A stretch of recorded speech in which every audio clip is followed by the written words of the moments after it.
Hello everyone. Today we are going to understand a very important topic from the labor welfare syllabus, that is agencies of labor welfare. है ना। तो सबसे पहले हम शुरू करेंगे इसके इंट्रोडक्शन से, that is what are labour welfare agencies, क्या होती हैं ये।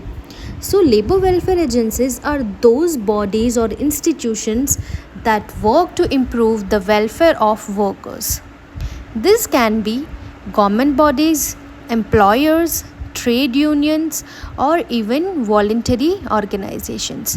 तो ये ऐसी एजेंसीज़ हैं, ये वो संस्थाएं हैं जो वर्कर्स की भलाई के लिए काम करती हैं. तो इसमें हम लोग गवर्नमेंट को भी इंक्लूड कर सकते हैं, है ना. एम्प्लॉयर्स भी है, ट्रेड यूनियंस भी है और वॉलंटरी ऑर्गेनाइजेशंस जैसे कि NGO वगैरह भी हम इसमें कंसिडर कर सकते हैं. सो मेजरली यहाँ पर हम लोग 5 तरह के लेबर वेलफेयर एजेंसीज़ के बारे में डिस्कस करेंगे, जो कि है government, employers, trade unions, voluntary organisations या NGOs, and last is international organisations.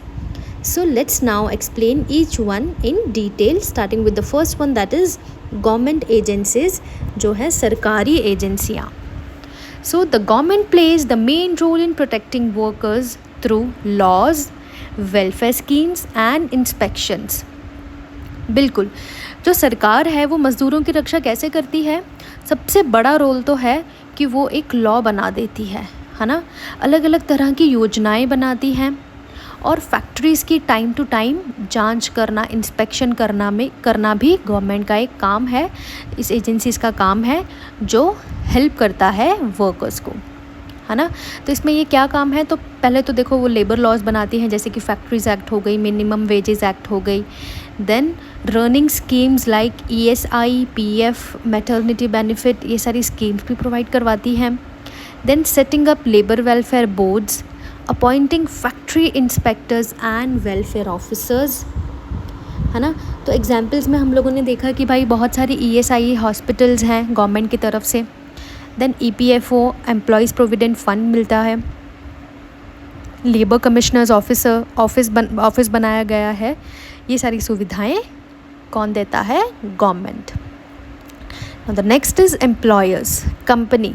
So employers are responsible for providing statutory and voluntary welfare facilities to their workers. statutory जैसे हमने प्रीवियस वीडियो में देखा था कि जो भी लीगल चीज़ें हैं वो तो प्रोवाइड करती ही है कंपनी, साथ ही में वॉलंटरी जो ऑप्शनल है, जो अपनी विल से एम्प्लॉयर देना चाहता है अपने वर्कर्स को, वो भी देती है.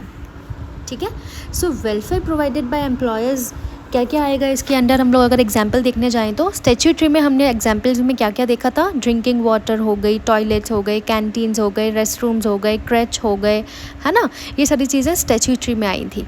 और वॉलंटरी में क्या? जैसे कि भाई कोई अगर एम्प्लॉयर है वो अपने वर्कर्स को फ्री स्नैक्स देना चाहता है, ब्रेकफास्ट देना चाहता है.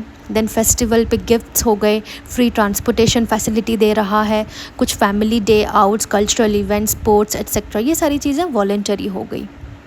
और बाकी safety gear, rest rooms, recreation, ये सारी चीज़ें भी एम्प्लॉयर प्रोवाइड करता है. जैसे कि अगर हम लोग एग्जांपल देखेंगे तो जो टाटा स्टील है ना, वो अपने ही स्कूल्स, हॉस्पिटल्स और हाउसिंग, ये सारी चीज़ें रखती है. किसके लिए? अपने एम्प्लॉयज़ के लिए, अपने वर्कर्स के लिए. अंडरस्टूड.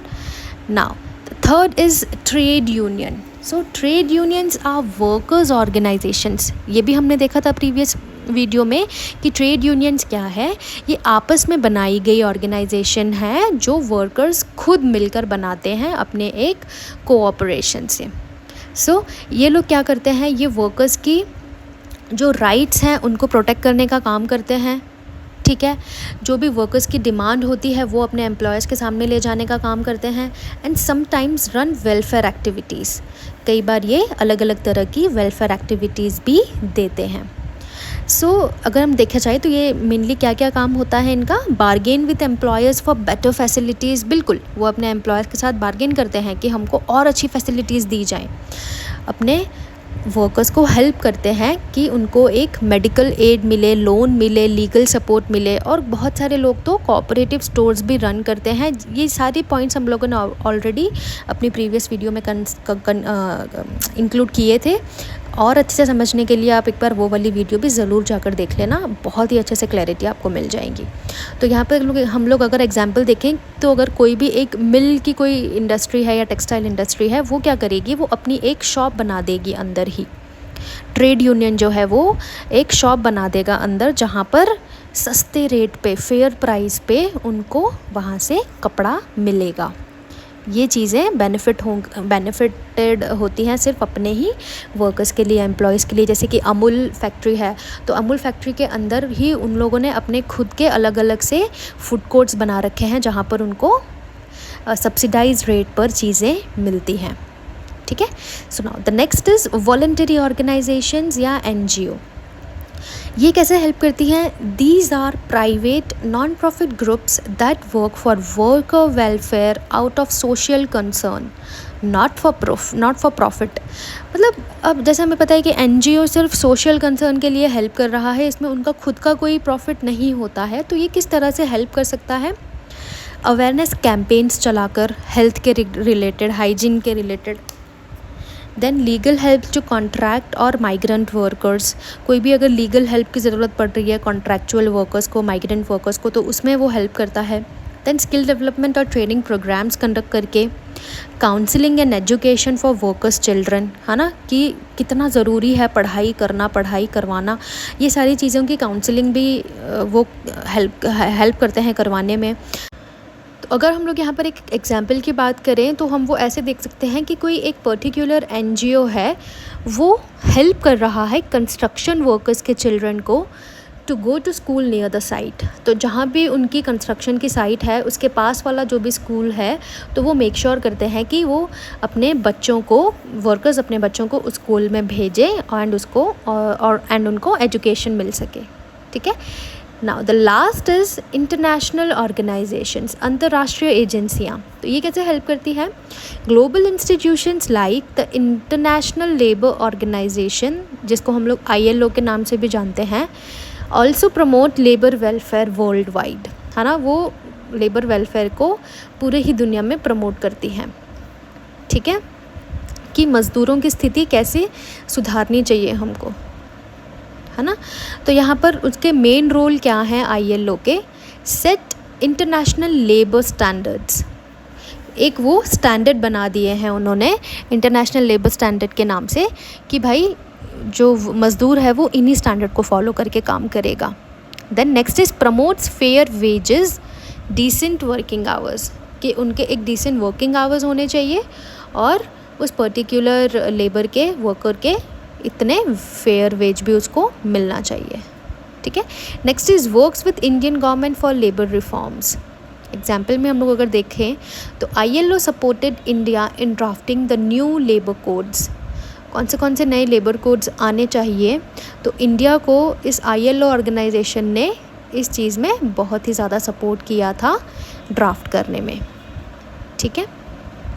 सो हम इससे क्या कंक्लूड कर रहे हैं यहाँ पर? That all these agencies play an important role in improving the life of workers.